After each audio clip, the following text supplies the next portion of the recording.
Non, parce qu'on avait... Attends, il y a un truc. Oui, et ben moi c'est pareil, parce que papa avec Pierre Célin et tout ça, ils avaient fait, tu sais, concert et tout ça, ils avaient appelé ça le Haut-de-Brasse. Mais alors je sais pas, c'était au Z ça. C'était au Z. Parce que le Haut-de-Brasse, mais le lundi soir, ouais. On avait réservé, on avait tous les lundis soirs pendant je sais pas combien de temps. Oui, Cette fameuse boîte qui était au milieu d'un au milieu de nulle part. Nulle part. Et on allait le lundi soir. Alors moi c'est la tête, hein, je m'en souviens pas ça. Il y a eu le Z aussi, mais... Je sais pas, c'est la tête. Pardon, mais je sais plus du tout où on était. Ah non. C'était pas encore né. À la terre. Voilà. C'est quoi ces conneries? T'es pas encore né avec ça. Non, moi je suis arrivée avec. Enfin, j'ai connu l'imprimerie. Je suis allée voir aussi quand c'était à Saint-Denis. C'était des espèces de. Ah oui, boulevard Saint-Denis. Vous avez été quelques mois. Ah, on a été à Strasbourg-Saint-Denis. Avec Strasbourg-Saint-Denis, c'était avec Arémédia. Ah, c'était Arémédia. On avait fait un espèce de partenariat. C'était grand, mais. Oui, c'était un ancien magasin de jouets, je crois. Un peu en étage, Ouais. là. Et là, on était au milieu des coiffeurs africains. Oui. Et dans on était tout le temps avec... c'était très sympa parce qu'il y avait toujours du monde là. Le soir, il y avait les coiffeurs africains. Le soir Il y a eu l'animation là. Le soir, c'était... Je me souviens pas de là. Oui, là c'était... Comment ça s'appelait? C'était longtemps ça, ben, c'était un peu un hébergement d'urgence. Ah, c'était entre la péniche et la serre. Non, c'était après l'imprimerie. Après l'imprimerie, avant la... Et ici, d'accord, oui, ça y est. Ouais. C'est quand on a... quelle année ici? 2003. Moi j'ai dû arriver, je crois, en 2003. Mais ça peut-être que voilà, il faudrait qu'on se fasse comme pour l'histoire de France, on va faire un chrono... Un arbre généalogique. Voilà, hein. Ça manque un peu, hein. Il faut qu'on fasse ça pour... voilà. Ah, on va vous le faire.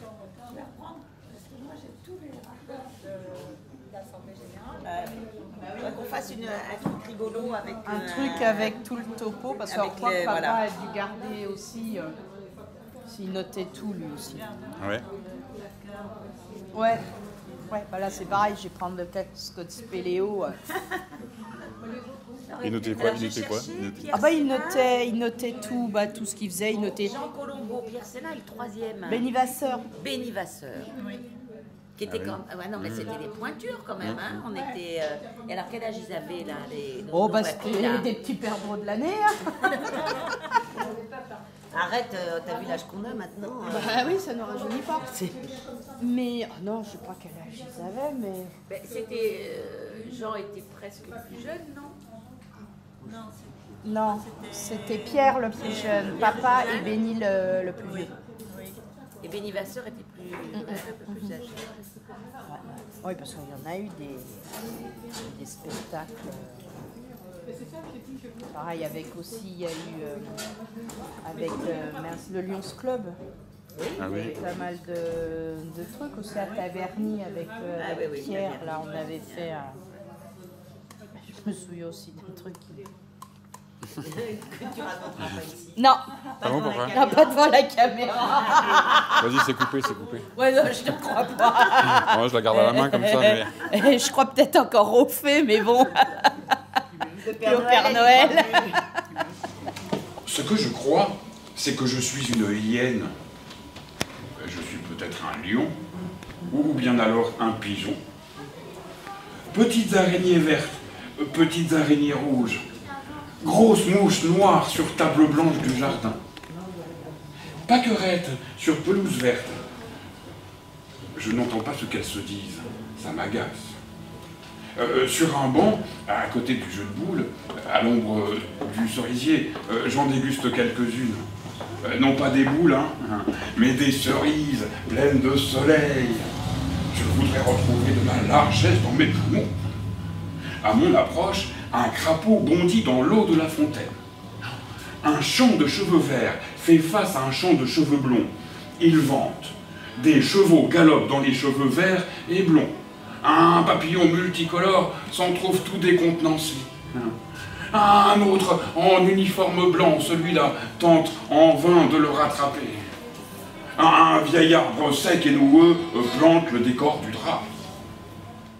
Lyon, c'était quand même une belle Il faut dire que Lyon, c'était sur invitation d'un centre d'alcoolologie, je crois. Et on avait fait l'animation pendant une semaine. Hein, oui, c'était ça, oui. Donc il y avait 3 expositions de peinture. Au moins 3 ou 4 lieux d'exposition, parce qu'il y a Gérard Breuil en plus. Oui. Il y avait 3-4 lieux d'exposition de peinture, il y avait concerts tous les soirs, jazz ou variété. Avec à la boulangerie. Et ça avait commencé, excusez-moi, mais par une projection à l'Institut Lumière de la plainte et du film canadien. Ah ouais. Voilà. J'étais là. J'étais à la projection, oui. parce que moi je me souviens que j'étais complètement angoissée parce que j'avais reçu la copie. C'était mon mari qui me l'avait apportée, je ne l'avais pas jamais visionné la copie. Ah oui. Et elle passait comme ça, donc j'étais... Et on a joué aussi Garolune d'ailleurs. Oui. Il y avait théâtre, oui, il y avait Garolune, il y avait... Non, c'était quelque chose. C'était quelque chose, oui. C'était quelque chose. Les entretemps, c'était quelque chose qui me tenait beaucoup à cœur.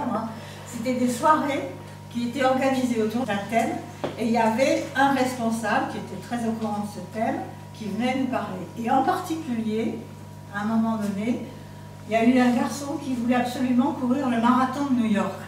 Yes. Et la CERMA l'a aidé à courir ce marathon de New York, grâce en particulier à des ventes de t-shirts. Oh. Donc j'ai retrouvé. Ouais. Voilà. C'est pas 92. Tu vas, c'est pas marqué. 92. tu vas voir dans le film. On fait voir le t-shirt. On a vendu des semelles, on vendait des t-shirts et on avait fait des espèces de semelles comme ça.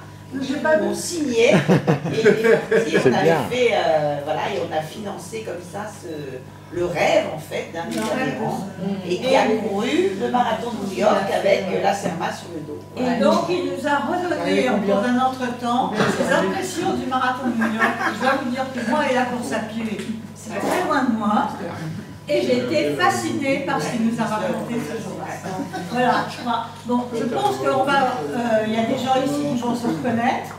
Peut-être avec quelques années de moins. Et puis d'autres qui vont découvrir comment était la CERMA. Voilà. Oui. Allez, bonne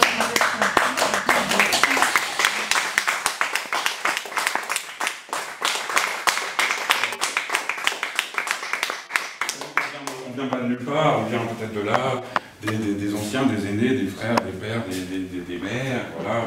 Et voilà, le résultat, les poèmes, les céramiques de Laurence Colombo qui est là. Et mosaïques, à chaque fois je me touche, ça me serve. Voilà. Les mosaïques de Laurence Colombo. Et on a vu son papa qui était là tout à l'heure. Donc avant de laisser la parole de nouveau à Jean Colombo, je voudrais passer par faire un petit clin d'œil aussi à Annick Guilherme, que vous avez vu dans le film, donc, qui a été l'adaptatrice de Garolune, Garolune qu'on a vu des extraits de la première ici. Et voilà, en fait, ce sont 2 textes qui suivent. En fait, le premier de Jean et le deuxième est d'Annick, mais là, j'ai bien les inversés. Voilà, donc pour leur redonner un petit peu la parole, devant les œuvres de Laurence. Rêver que l'on porte sa mère dans ses bras pour lui faire le tour du jardin. Maman va mourir. Elle va mourir sans avoir donné de réponse à la question qui me chavire. Pourquoi ne m'as-tu pas aimé? Elle est si légère, si recroquevillée, si fragile. Je voudrais l'entendre rire encore comme elle riait quand... Tu te souviens, quand le dessert était une grappe de raisin, maman fermait les yeux et mon frère et moi détachions 3 grains de raisin de tailles différentes et demandions « À qui ça ?» Et maman disait « Pour lui, pour moi ou pour elle-même. » Et lorsqu'elle ouvrait les yeux et découvrait la part que le hasard avait réservée à chacun, Elle riait d'un rire qui me gonflait la gorge de bonheur, mais aussi parfois de malheur. Il me semblait que maman riait davantage et différemment, cruellement, lorsque le petit grain m'échouait. Je n'ai plus envie de l'entendre rire. Pourquoi ne m'as-tu pas aimé? C'est risible de vouloir poser cette question à cette toute petite chose que je porte dans mes bras et qui va mourir. Elle frissonne et j'ouvre mon manteau. On ramène sur elle les 2 pans que je boutonne. Nous sommes réunis comme autant de salles gestations, mais à l'envers. J'ai l'impression d'être enceinte de maman. Va-t-elle parler à la fin? Il est trop tard pour remettre la réponse à demain. Il reste peu de temps pour savoir. Je suis déjà vieille et elle va mourir. Soudain, je me retrouve impatiente et sans tendresse.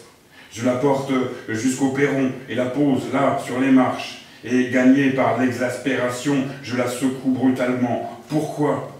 Pourquoi? Personne n'est responsable. Elle est jeune et belle comme lorsqu'elle était grande. Je suis redevenue petite et je la hais. Je lui lance des coups de pied et de poing, des gifles d'une violence inouïe. Mais ils ne l'atteignent pas. Freinés par le rêve comme les coups que l'on donne dans l'eau. Déchaîné, je hurle. Pourquoi ne m'as-tu pas aimé? Elle a son rire du temps du raisin, et je me réveille dans les larmes et les sueurs d'une incoercible angoisse. Il n'est pas recommandé de rêver que l'on porte sa mère dans ses bras pour lui faire le tour du jardin. Voilà, Annie Guillain.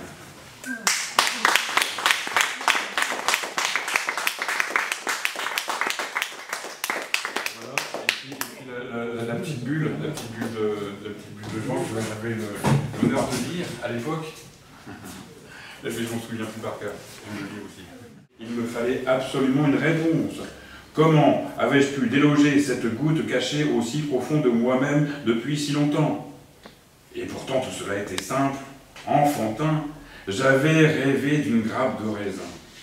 J'avais pensé à un verre de vin, mais de bon vin. J'en avais humé le bouquet, dégusté à lente gorgée ce nectar idéalisé. J'avais rêvé, déliré un instant, et tout à coup, venue d'on ne sait où, cette petite bulle affriolante et affolante qui s'était vite élaborée, qui avait si vite explosé, comme dans un dessin animé, me laissant rassurer, le temps d'en rire, le temps de se dire « une bulle d'alcool collée là-haut dans le cerveau, c'est idiot ». C'est risible, est-ce crédible? Peut-être n'est-elle pas la seule à flotter à l'aventure. Une petite bulle qui traîne, c'est sûr, une petite bulle qui dort en moi, qui s'ennuie et ne demande qu'un moment de distraction pour ne pas être en reste. Faire une petite réunion avec les autres qui traînent dans le coin. Ma distillation frisait la science-fiction. Mais de tout cela, j'en tirais une forme de leçon, de conclusion. Il y a toujours une petite bulle qui se promène quelque part au fond de soi-même. Alors, ma foi, j'ai pensé, pour moi, peut-être un peu trop légèrement, évite de coincer la bulle en rêvassant. Voilà, Jean-Paul Mouton.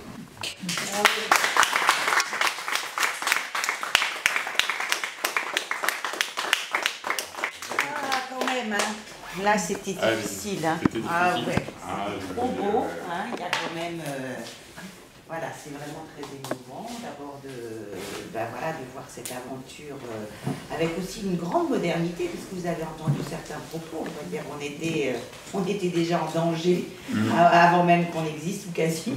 Dans les années 92, c'était quasiment les mêmes problèmes que maintenant. Quoi. Il y avait vraiment les pouvoirs, mais aussi la culture menacée. On a vraiment, et en fait on oublie, mais on a quand même toujours dû lutter quand même pour exister. Et puis bon, ce qui est très émouvant, c'est de voir tous ceux qui sont plus là, bien évidemment. Hein, ça c'est et de voir à quel point c'était des belles rencontres, on a fait de belles choses, et que je pense qu'on ne peut être que fier de cette association. Vous voyez, moi j'ai des souvenirs de ce texte. C'était les premiers ateliers d'écriture qu'on avait donc mis en place à Cap 14 avec Éric Ispard. Et je peux vous assurer que la séance où Annick a lu ce texte sur la mer, on on avait tous les... Voilà, c'était une espèce de frisure de tout le monde en même temps, c'était tout à fait bouleversant. Et cette aventure vraiment, c'était les plus belles années, quoi. C'est cette richesse, en tout cas, de rencontre des uns des autres, avec l'écriture, les mots, chacun se révélant. Vraiment, c'était magnifique, et vraiment merci d'avoir fait mémoire de tout ça, vraiment.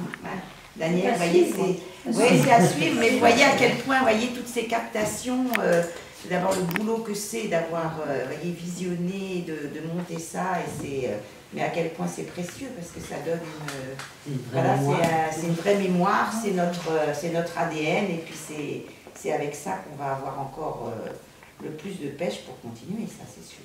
Merci. Daniel, merci.